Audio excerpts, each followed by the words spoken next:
Hello and welcome to the Mal and Johnny Show. This week we're going to talk about accents. The funny thing is, Johnny, you've got an accent and I don't have an accent at all. I just talk properly. You just talk proper English, Al. Yeah, exactly. Yeah, well, we've all got an accent of some sort. I mean, even the posh people have got a posh accent. So, I mean, I don't know about you, but we travel the country a lot and traveled the world even, and heard lots of different accents. And what amazes me is you take Cardiff, the Cardiff accent. Cardiff. 7 miles away in Caerphilly, it's a totally different, like it's a Valley's accent. Yeah. It's 7 miles away, you know. Yeah. It's weird, isn't it? Yeah, it is weird. But the thing is, I suppose it's only with British people that happens, is it? You having an accent? No, it's every. I mean, I'm learning Spanish, as you know, right? Right. So the Spanish accent is like for Andalusia, it's muy thick and guttural, and yet in South America, it's totally different. They got a different accent. Oh. Like in Mexico, you know, for instance, it's a bit, okay, how you doing? For those, you know what I mean? It's Spanish, but it's got a different accent. But I mean, North Wales and South Wales has different accent, totally different. I mean, even the languages, some of the words are different. You know what I mean? Yes. But I mean, I love that. Like the Northern Irish accent. Get down now. Northern Ireland. Northern Ireland. Me daddy, me mommy. And then the other Irish is different altogether. You know, the Southern Irish. I mean, it's a strange thing. I don't know where it comes from. I mean, I think I know the Northern Irish. It's because there's an influx of Scots went there. Right. So that's where that comes from. There's that mixture. Yeah. But I don't know where, like, a South Walian accent comes from. Like, I mean, you take a Llanelli accent. Oh, yes. It's different from a Caerphilly accent. They're both Welsh accents, and they're both a bit, you know, Welsh. Talk like that a bit. You know what I mean? Yeah. But down in Llanelli, it's really, you know, it's thick. It's more sing-songy, isn't it? Sing-songy, yeah. Whereas in Cardiff and Newport is quite harsh, isn't it? Harsh. There's two Cardiff accents. Did you know that? No, come on. What's the difference? Well, there's the one that, like Grangetown. I goes down a road, I sees my mate. Okay. Right. Then there's down in Spottis. I goes down a road and I sees my mate. They're both Cardiff accents. That is interesting, isn't it? And only streets apart, really. Well, exactly. It's I think the Cardiff accent, which is a bit like the Liverpudlian accent. If you think of Liverpudlian and Cardiff, it's a very similar thing, and I think that's to do with the Irish influence. So a lot of Irish went into Cardiff, and also into Liverpool, in years ago. Yeah, and I think that's where it comes, the mixtures, you know. Yeah, it's interesting because I always say, people ask me, do I speak Welsh, and I say, well, I do, but through the medium of English. You know, because I use the same tune, and I do use some Welsh words, but normally I speak in English.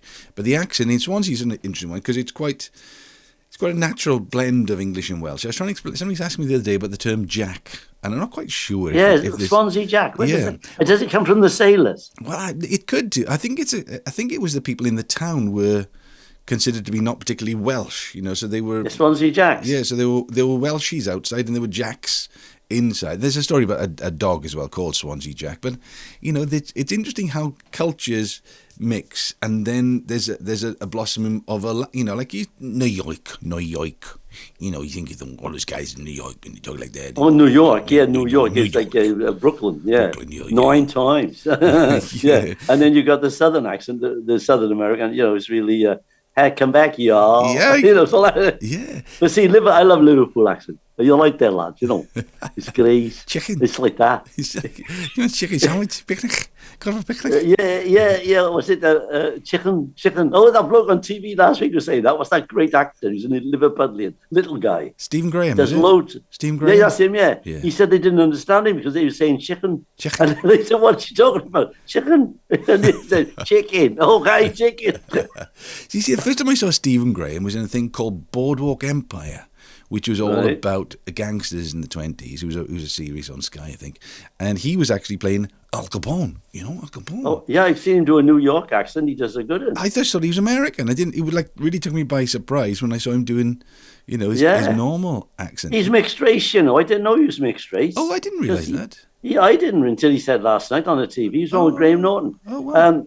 He hasn't got any. His skin is whiter than mine, but he's obviously mixed race somewhere. Wow, that's interesting. Yeah. David Tennant's a funny one as well, because David Tennant, when he talks, you know, he does Shakespeare, and when he's Doctor Who, you know, it's very, you know, it's RP, is it? Yeah. But when he's David Tennant, when he's just himself, he's really quite Scottish. It's something like that. Yeah. See you. Yeah. See, now you take the Scottish one. That's great. That is. Yeah. They got in Glasgow. They got the real Glaswegian. See you, Jimmy. Oh, see, give you the heat. You know what I mean? Yeah. And then they've got the Kelvin say, which is quite posh. Do you have some mushrooms, Moira? What's for pudding? Kelvin say, and it's a bit like that. It's a bit like Edinburgh, and Edinburgh's a bit like that, a bit posh. So what about you? What about you? When you used to do your tour, did you used to change your accent at all? You know, when you were... No, I keep the same accent. But what somebody said to me once I was on the ship, Americans this was, I was singing away. They said, when you sing, you don't have an accent. I said, well, I'm not aware of that. I just sing the songs, you know. Yeah. Because a lot of people try to put an American accent when they sing songs. I don't know why they do that. Yeah. But when you talk, you got an accent. It's not a natural. Just that's the way it is. Yeah. You know? Yeah. My grandmother used to say. The Aussie accent makes me laugh as well. Go on. It's great, the Aussie accent. Yeah. All right, mate. As a guy, you made a blue with a wife. Jeez, a crook. You know. It's like what's an Australian's favourite pastime sport? What's an Australian favourite colour? Blue. And in the South Africa one, no, that's opposite to Australia. Right. Australia is see the sharks in the bay, right? Yeah, they say see the sharks in the bay, and they said it's more like I like you, you're my friend. I'm going down to see my auntie in PE. Through Scott, man. It's like a different accent altogether. And I think it's a mixture of the Dutch and the German influence, I suppose. That's what they are, aren't they? English, Dutch, and German. But you take Liverpudlians, they got two different accents there. Really? Yeah. No, you won't, you can't. Okay. And then you've got the one that the John Lennon, the Scotty Road. No, you won't, you can't. It's totally different. It's placed differently. It's placed differently, isn't it? In the voice. In the nose. No, you won't, you can't. I'm going down the Luffy for the chippy. Going to get, But I love the Liverpudlians. They make me laugh. Yeah. I like their lads. I was in a club one night and I just an opportunity knocks. He says, all right, I saw you on telly last night. Great. You won't desert us when you're a star, will you? You won't desert us. Now then, I've been doing some research, Johnny Tudor. Oh, you go on. What your research? Well, because I was funny because I like the BBC World Service. Have you done that? Yes, good. And I was listening this week, and they've actually had a whole program about accents. They were talking about this lady. She was Romanian. She'd lived in America for 45 years, and she still had a Romanian accent, and she wasn't quite sure why. So they go around all because it's the World Service. They can talk to anybody around the world. So they're talking to this lady in Utrecht, not Utrecht, Utrecht, and they've been doing some studying, and that what they say is, by the time you are crawling, before you're talking, you have taken in all the sounds that you need to speak. Okay, right. So all those sounds that you're hearing when you're a kid, up to 2 years old, all that's going in. Once you go past that, you've got all the sounds you need to speak your local language, but you will stop hearing sounds that aren't. So if you suddenly heard some Chinese when you're 2 or 3, you can't tell the difference in the sounds. So they were saying things like in Chinese, now was it Cantonese? I don't know which Chinese language it was, but it's tonal. Okay, so if there's the word ma, so ma is mother and ma is horse. So the same word, ma. For the different inflection. I get it. Inflection. So your accent is what you hear around you, and that's. But having said that, see, okay, I get that. But when I was a kid, as you know, I travelled with the parents. Yeah. And when we lived in London, I taught that. Yeah. Because all the boys in the school taught that, so I taught that. So what happens? Yeah. So what happens is so it's a bit like my grandmother used to say to me when I used to go recording. She said, "Don't sing with that Yankee twang." Right? She used to make sure you don't say with that Yankee twang. But the thing is, because then you get yourself into an environment, so you suddenly mix in with lots of London boys. So you want to be accepted and you want to be understood. So you start listening to what they're saying, and over time you adapt. Because you've still got all your basic sounds in your head, from Britain, sort of thing. It's even though it's London, it's still the same basic sounds. Whereas, I don't know, Romanian is quite a different set of basic sounds. So even though you start to try and speak the language. You just can't. Spanish is a thing. Like they were saying, what are they saying in Spanish? Like vowels. Well, the lisp.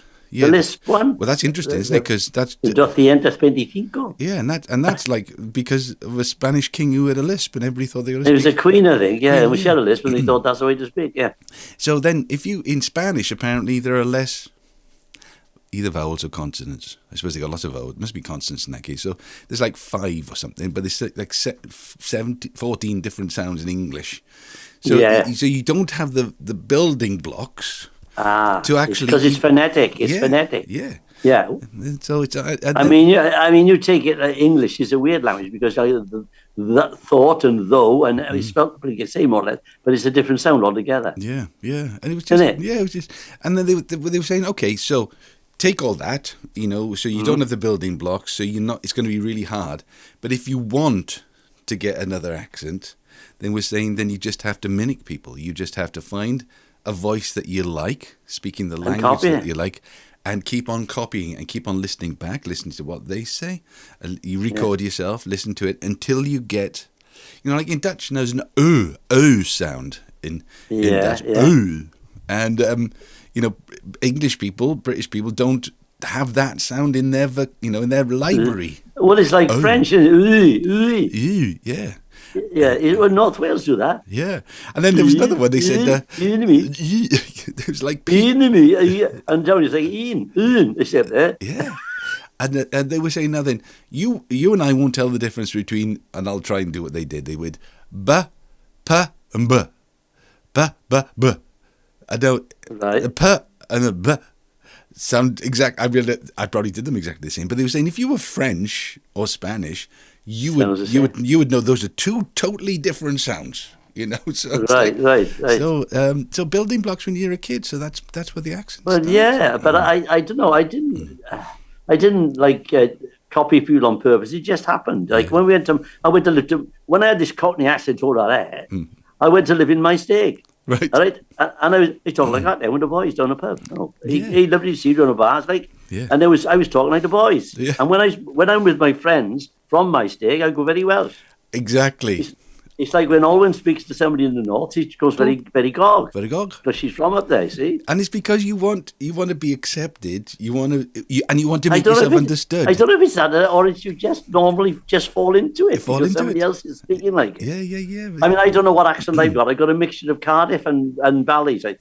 Yeah. In my normal speaking voice. Yes. I mean, you don't really have a strong Welsh. You've got a Welsh accent, but it's not a strong one. Well, it's not like... Yeah.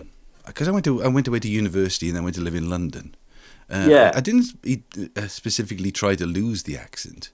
And even they'd always say every time I went back to university, they said, "Oh, you're singing again, Mal," because he was. But I suppose being doing lots of broadcasting on the BBC, you try your best to make sure that everybody can understand what you're saying. Well, but I do slip back in when I see the boys. All right, man. Oh, good game. Good game. Oh, what a game. How's everybody? All right, the boy. Everywhere. You know, so that was go in and go in. Go in. We don't go in and go in home. What I've started doing now is I've been talking in proper Swansea where so where's your car to? A friend of mine. He was a drummer when he went to London. Tony, his nickname was Car2 because he'd say at the end of a gig, "Where's your car to?" But I started because I'm thinking, well, that's the way my people talk. So I keep on saying things like, "Where are you to?" Well, you only say Cardiff. Where to are you? Where are you? Where to are you? Where are you to? I mean, what do you mean, where am I to? I'm not 2 and 3. You know what I mean? My grandmother always used to say, "What time is it? 5 and 20 past." That's right. My grandfather said the same, 5 and 20 past. Which is probably the old way of saying it properly. Welsh, isn't it? In Welsh is Egan a pimp. That's right. Because they're teaching kids in school now. They've watered down Welsh, if you like. Right. Like 1, 2, 3, 4, 5, 6, 7, 8 now, 10, 11, 12. I used to say pumtheg for 15. Yeah. What do they say? Bumtheg is 16. Right. Bumtheg. What do they say now then? And die now is 18. But they don't do that now. They get these kids to just do it much easier, like which is okay, but is it watering down the language? Or is it making it more accessible? Ysgrifenny's become squenny. Ysgrifenny's become squenny, Well, yeah, that's just they shorten everything. It's like we do in English, that Yeah.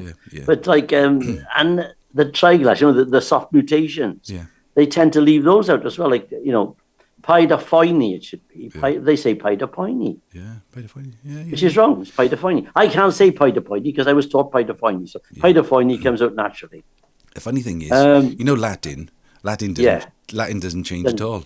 No, it's dead. That's because it's dead. I was told by my teacher the only language it doesn't change is Latin, but other languages borrow from others because they're still living and still working. You know what I mean? Brilliant, man. Brilliant. All right. Well, did you do Latin in school? No. Well, a little bit. But I changed to Welsh, actually. But I was thinking, because my grandparents, I spent a lot of time with my grandparents when I was growing up. And, they spoke to me in Welsh. It was my first language, really. My parents went back to teaching. My grandparents looked after me when I was a little boy. So I must have all those building block sounds, even though my Welsh isn't very good. Yeah. So, one day it'll come. So, mae'r rhaid I ti siarad Cymraeg efo fi. All right. Well, wythnos nesa, yeah. Wythnos nesa Gymraeg. Yn Gymraeg. Podcast on Gymraeg, dim Saesneg o gwbl. See, I said efo then because it's a North Walian word that Olwen uses. It's gyda, really, I should have said. I'm a South Walian, I said efo. Well, it's funny. I've just done a Christmas record with Bronwyn Lewis. Who's Bronwyn Lewis? Bronwyn is a TikTok sensation. Sings lots of English hits in Welsh, and she's selling out all around the place in different theatres.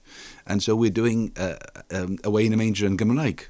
And so I sent her my version. She said, "Well, your Welsh is very good." Well, I suppose it's in there, isn't it? It's in there. Well, you can pronounce it properly, and that's the point. It's like when I started learning Welsh, like you just said, I was speaking English with Welsh with English words because like somebody rings up and says, "Phil, it is." Not this is Phil.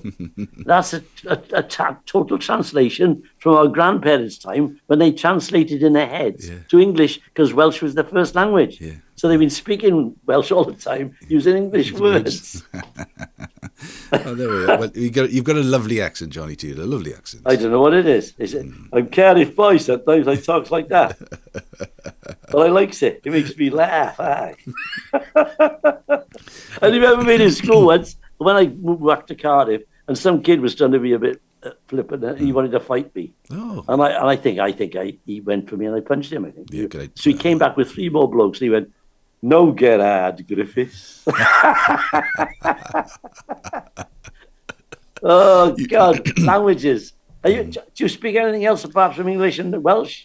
Profane, bad. Profane. You don't do any of that. No, I don't do any of that. You're a well brought up boy. Gospel Not like me. I was dragged up in show business. I've heard every word when I was 8. The funny thing is, when you go on tour, I remember going around Europe, and every road crew you ever met had been on tour with all the Americans that had come over, and they swore absolutely like troopers because the only words they knew, and they didn't realise that they were swear words, half of them. They just thought that's how people speak in English. Well, if it's a swear word in a foreign language, it doesn't feel bad to you, does it? I know lots of swear words in Polish because we had Polish musicians on the ship, and they taught me terrible words, which I wouldn't repeat. Of course not. And I went on stage one night and I'm talking to him, and I said for the fun to make him laugh. And the woman in the front started to laugh at it. Oh, she was Polish. But the one thing that all this teaches us, we just want to be understood. That's all we want to do. Exactly. You just want to communicate an idea with somebody else. I've been trying to be understood for years. Misunderstood for years. All right, Johnny. Well, look, have a good week. I've got a big gig on the weekend now. Where are you working? Well, we've got the Swansea International Festival. That's on Saturday. Oh, that's this Saturday, is it? Saturday. Hugh Edwards presenting Carl Jenkins' new piece of music as well. That'll be good. And then I'm off to Sounds great. Sounds a good lineup. It's going to be fantastic. And then on Sunday, I'm off to London to do a gig with Paul Jones, with the harmonica. Oh, you said that. Well, he doesn't do that. What kind of gig is that? It's a raising money for Ukraine. It's a big gospel gig. So the London Community Gospel Choir. Yeah. A lot of big gospel artists, me as well. So you're looking forward to that. And then next week, I raised some money a couple of weeks back. I think I told you that for Ukraine. Okay. We did a show in the village. Yeah. Well done. Made a few thousand quid. It was good. Excellent. Yeah. And then next week I'm back on the road properly. I'm in the Park and Dare on Thursday. So, I better do some practicing, really, isn't I? You better get your voice in shape. Me. It's all about me. All right, Johnny Tudor, lovely to speak to you. So it's goodbye from him. And it's goodbye from him. See you soon. Bye. Ta-ra, da bo chi. Da bo.